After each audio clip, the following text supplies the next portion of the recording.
Thank you. Welcome back after the break in visa guide. और आज हम बात कर रहे हैं ऑस्ट्रेलिया के बारे में, जनरल स्किल माइग्रेशन के बारे में बात करेंगे और रीजनल स्किल माइग्रेशन के बारे में। नंबर है 0423630946 जिसके ऊपर आप लाइव कॉल्स करके अपने प्रॉब्लम्स के सॉल्यूशंस जान सकते हैं।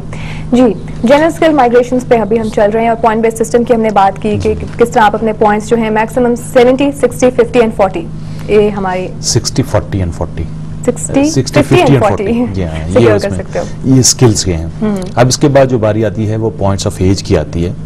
अगर आपकी उम्र 18 से 29 साल के दरमियान है तो आपको मैक्सिमम पॉइंट्स मिलते हैं। ठीक है, वो हैं 30 पॉइंट्स। यानी अगर आप 18 साल से at the time of your application, या आप बढ़ भी सकती है उम्र आपकी बाद में, लेकिन जब आपने अप्लाई किया उस वक्त आपकी जो उम्र होनी चाहिए 18 से 29 के दरमियान है अगर, तो 30 पॉइंट्स मिलेंगे। अगर 30 साल से 34 साल के दरमियान है तो आपको 25 पॉइंट्स मिलेंगे। अगर 35 से 39 साल के दरमियान है तो आपको 20 पॉइंट्स मिलेंगे। एज के साथ साथ आपके पॉइंट्स कम होते चले जाते हैं। अब 40 से अगर आप 44 के दरमियान है तो आपको 15 पॉइंट्स मिलेंगे। ओके, ठीक है। अब इसके बाद जो एक अमेंडमेंट आई है वो ये है कि आप 45 से अबव होते हुए अप्लाई कर सकते हैं अप टू 50 इयर्स, लेकिन आपको एज पॉइंट्स नहीं मिलते। अच्छा, ठीक है, मतलब अबव 50 आप अप्लाई कर सकते हो लेकिन एज के पॉइंट्स नहीं आपको मिलेंगे। अच्छा, ऑस्ट्रेलियन इमिग्रेशन सारा उसमें ये है कि वो कंसिडरेट हैं। जैसे फर्ज करें वो देखते हैं कि किसी एक पॉइंट पे या एक साइड पे अगर किसी में कोई कमी है लेकिन दूसरी तरफ ज्यादा बेहतर वो शख्सियत कंट्रीब्यूट कर सकती है तो वो आपको as a special case consider करते हैं, और अगर आप उसमें फॉल करते हैं तो आपको एडजस्टमेंट मिलती है उसकी। चलें, ठीक है। ये हमने एज की बात की कि एज के बेसिस पे आपको पॉइंट्स किस तरह से मिलते हैं। फिलहाल एक कॉल है हमारे साथ, उनसे बात करते हैं। हेलो, अस्सलाम वालेकुम। अस्सलाम वालेकुम। वालेकुम सलाम। दानिश, कैसे हैं आप? सारा बाजी, आप ठीक हैं? सर आप ठीक हैं? अस्सलाम वालेकुम सर। जी वालेकुम अस्सलाम दानिश, क्या बात है, कराची की बारिश ने आपको गायब कर दिया। हेलो जी दानिश, आवाज आ रही है आपको? जी जी जी, आप मैंने कहा सर कुछ कह रहे थे क्या, यानी से रोक दिया? हाँ, मैंने ये पूछा था कि कराची की बारिश की वजह से आप पिछले वीक नहीं आए। नहीं सर, बारिश तो आज ही हुई है, पिछले वीक तो बारिश हुई नहीं थी। अच्छा, ठीक है। अच्छा, मैं ये कह रहा था सर, ये जो सर्टिफिकेट कोर्सेज होते हैं, शॉर्ट सर्टिफिकेट कोर्सेज और ये सेमिनार्स वगैरह जो होते हैं जो अटेंड करना, ये सर प्रोफेशनल जो लाइफ है, जो हम जॉब के लिए जो इंटरव्यूज देते हैं और इसमें, तो इसमें इनकी क्या अहमियत होती है पाकिस्तान और पाकिस्तान से बाहर, क्या ये कोई वैल्यू रखें? ये मेरा question sir. Thank you so much for your call. ठीक है, थैंक यू। अस्सलाम वालेकुम। जी वालेकुम सलाम। इन्होंने बात की प्रोफेशनल साइंटिफिक शॉर्ट कोर्सेज के बारे में। शॉर्ट कोर्सेज से ज्यादा भी सेमिनार्स की उन्होंने बात की, 1 डे 2 डे 3 डे सेशंस जो होते हैं जिनमें आपको एजुकेट किया जाता है, वर्कशॉप से वर्कशॉप से एक लिहाज से कह लें वो, yes they contribute towards your assessment, but उनके मार्क्स डायरेक्ट नहीं होते। जैसे आपका इंप्रेशन अच्छा पड़ जाएगा। इंप्रेशन क्या, आप जैसे फर्ज करें किसी एक प्रोफेशन में आपने डिप्लोमा लिया है, पोस्ट ग्रेजुएट डिप्लोमा किया है या डिग्री की है, और उसके बाद उसी में आप सेमिनार्स भी अटेंड करते हैं, वर्कशॉप्स भी अटेंड करते हैं, तो यस वो आपके असेसमेंट में फर्क डालेगा, लेकिन मार्क्स में वो चीजें काउंट नहीं होती स्ट्रेट अवे अगर उसको चाहते हैं तो। हम बात कर रहे थे एज की। अब एज का प्रूफ क्या होगा? आपका बर्थ सर्टिफिकेट होगा, आपका पासपोर्ट होगा, और इस तरह के जो अदर प्रूफ ऑफ एज हैं, जैसे आपका मैट्रिक का सर्टिफिकेट, वेरीफाई करेंगे इन डॉक्यूमेंट्स के थ्रू। बिल्कुल, ठीक है। हम साथ साथ वो मतलब रिक्वायरमेंट भी बताते जा रहे हैं कि डॉक्यूमेंट्स उनको क्या किस तरह के चाहिए होते हैं, ये चाहिए, और ये proof of age has to be included with your application. ठीक है, ताकि कोई चीज आपकी रह ना जाए, फिर बाद में आप मतलब होता है कि केसेस पेंडिंग रह गए, ये हो गया वो हो गया। ये छोटी छोटी चीजें होती है जो आपको माइंड में रखनी होती है ताकि आपकी एप्लीकेशन जो है इन चीजों की वजह से रिजेक्ट ना हो सके। जी, वेरी गुड। अब नेक्स्ट जो इम्पोर्टेंट चीज है वो है प्रोफिशिएंसी इंग्लिश की। हाँ, मोस्ट इम्पोर्टेंट, ठीक है जी, and most dangerous for some people. हाँ जी, जिससे पर जलते हैं बाजू का हमारे। अच्छा जी, प्रोफिशिएंट इंग्लिश जो है ना उस पे आपको 25 मार्क्स मिलते हैं। ठीक है। अब इसमें आपको चाहिए क्या?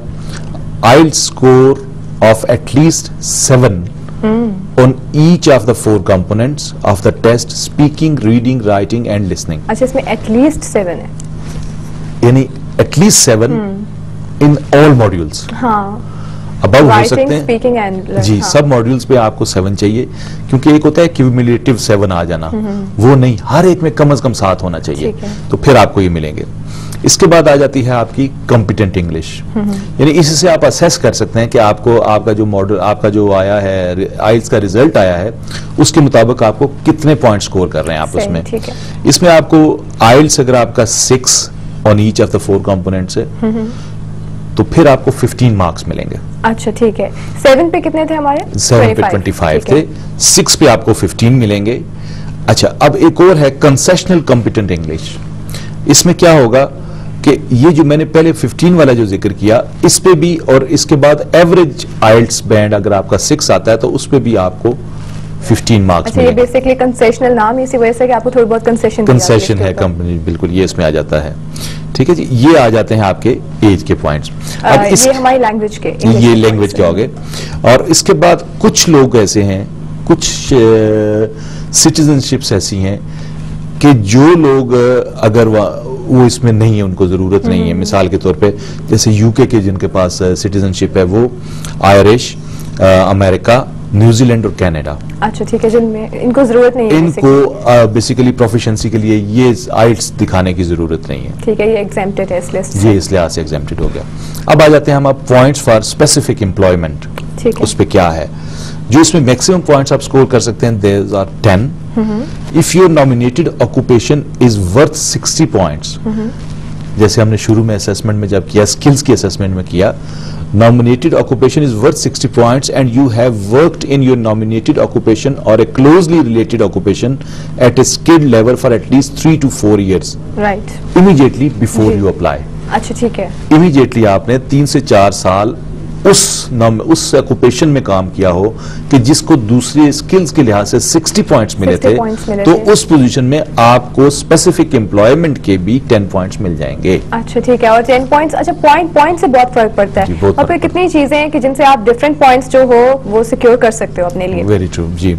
अच्छा, अब इसके बाद इसमें 2 सिर्फ कैटेगरीज हैं, एक 10 पॉइंट्स है और एक 5 पॉइंट्स हैं। अच्छा ठीक है, if your nominated occupation is worth 40, 50 or 60 points and you have worked in skilled employment, any occupation listed on the skilled occupation list for at least 3 to 4 years immediately before you apply। यानी एक चीज इन दोनों चीजों में हमारे सामने ये आ गई कि आपकी minimum work experience 3 to 4 years चाहिए। ठीक है, और अगर आपने किसी भी जो 40, 50, 60 जो है वो स्किल्ड ऑक्यूपेशन लिस्ट में वो मौजूद है, नो मैटर कि आपने स्पेसिफिकली उसमें काम किया या नहीं किया, आपको 5 पॉइंट्स उसमें से मिल जाएंगे। 5 पॉइंट्स मिल जाएंगे। ठीक है, ये हमने बात कर ली कि अच्छा ये आपने बताया कि इसमें immediately before you apply, immediately before you apply यानी 3 से 4 साल अप्लाई करने से फौरन पहले अच्छा आपकी ये पोजीशन नजर आनी चाहिए उसमें। ठीक है जी। अब इसके बाद अगर फर्ज करें कि आपने ऑस्ट्रेलियन एम्प्लॉयमेंट की हुई है, उसके लिए अलग से पॉइंट्स हैं। उसमें you have been employed in Australia in your nominated occupation or a closely related skilled occupation for a total of 12 months in the 48 months immediately before lodging your application। यानी पिछले साल 4 सालों में से 1 साल आपने क्लोजली जो ऑक्यूपेशन आपका आता है उस ऑक्यूपेशन के मुताबिक अगर आपने जॉब ऑस्ट्रेलिया में की हुई है, अच्छा, तो आपको मजीद 10 नंबर मिल जाएंगे। ये तो बहुत अच्छी बात है। लेकिन ऑस्ट्रेलिया में की होगी तो जिन्होंने की होगी उनके लिए तो बहुत अच्छा हो जाएगा। बिल्कुल ठीक है। और जिन्होंने नहीं की उनके लिए वो कहेंगे थोड़ा सा बायस्ड हो गया, वो बायस्ड हो गया थोड़ा सा। You have completed a professional year in Australia in your skilled occupation और a closely related skilled occupation for a total of 12 months in the 48 months immediately before you launch your application।